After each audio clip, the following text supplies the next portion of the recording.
Coding ज्ञान।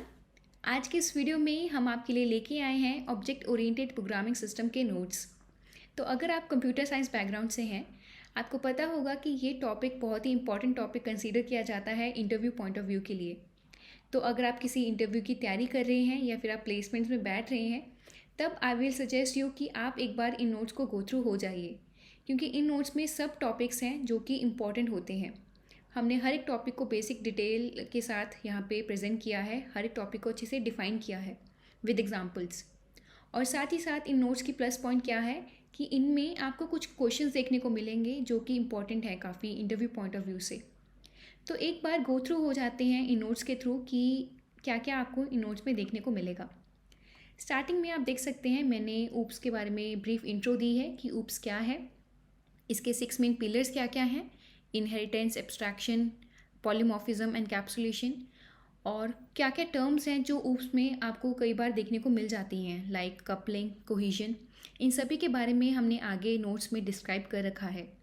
और जैसे कि मैंने आपको बताया था कि इन नोट्स में आपको इंटरव्यू रिलेटेड इंपॉर्टेंट क्वेश्चंस भी देखने को मिलेंगे। तो वो यहाँ पे हैं, जैसे कि which language is purely object oriented programming language. Interviewer आपसे पूछ सकता है ये क्वेश्चन, तो आपको पता होना चाहिए उसका answer, that is small talk. तो आगे आ जाते हैं क्लासेस के बारे में। क्लासेस क्या होती हैं? कलेक्शन ऑफ ऑब्जेक्ट्स हैं। क्लासेस की प्रॉपर्टीज़ क्या हैं, उसका सिंटेक्स क्या है। वैसे ही मेथड्स क्या होते हैं, उसका सिंटेक्स क्या है।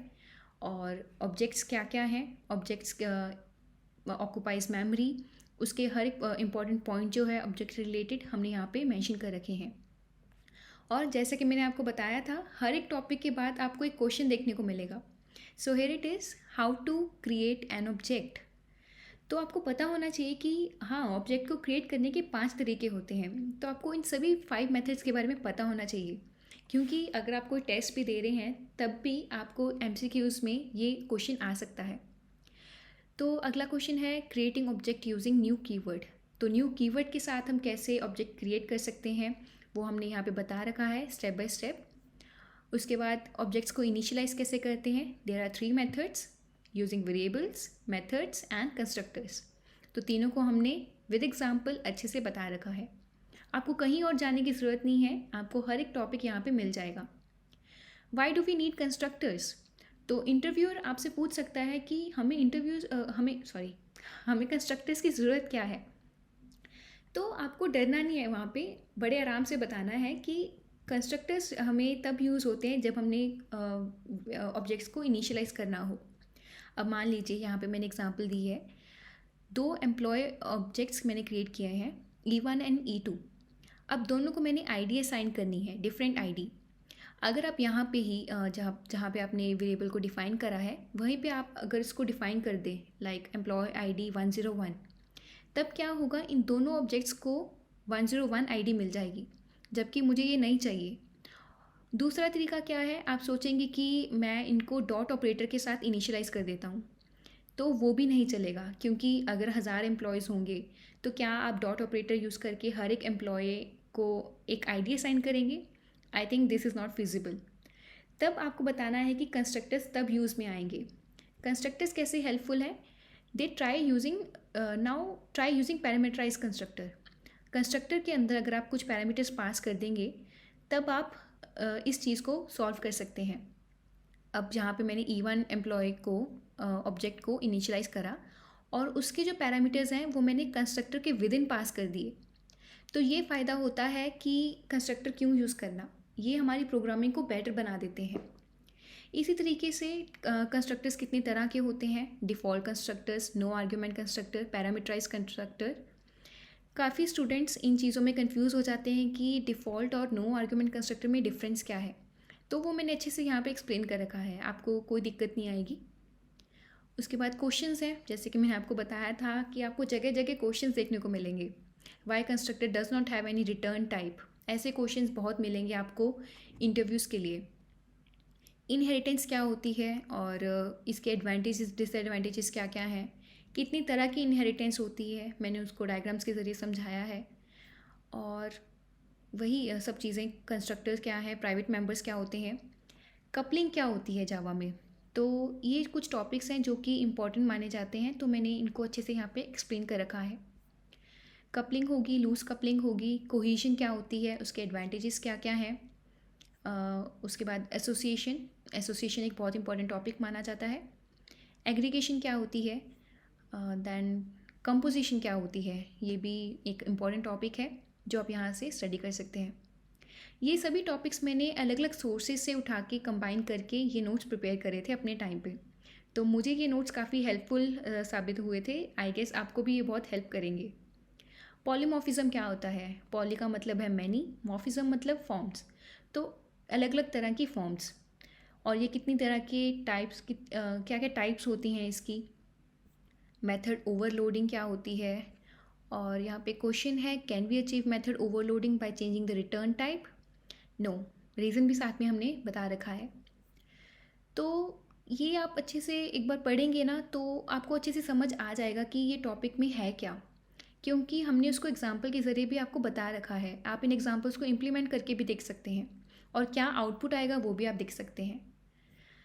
उसके बाद आता है मेथड ओवरराइडिंग। मेथड ओवरराइडिंग क्या होते हैं, वाई मेथड ओवरराइडिंग, रीज़न क्या है उसका, ये भी बता रखा है मैंने एक्सप्लेन करके। उसके बाद आपको कुछ चीज़ें मिल जाएंगी कि ओवरराइडिंग और एक्सेप्शन हैंडलिंग ये दोनों साथ साथ कैसे, क्या रोल है इनका।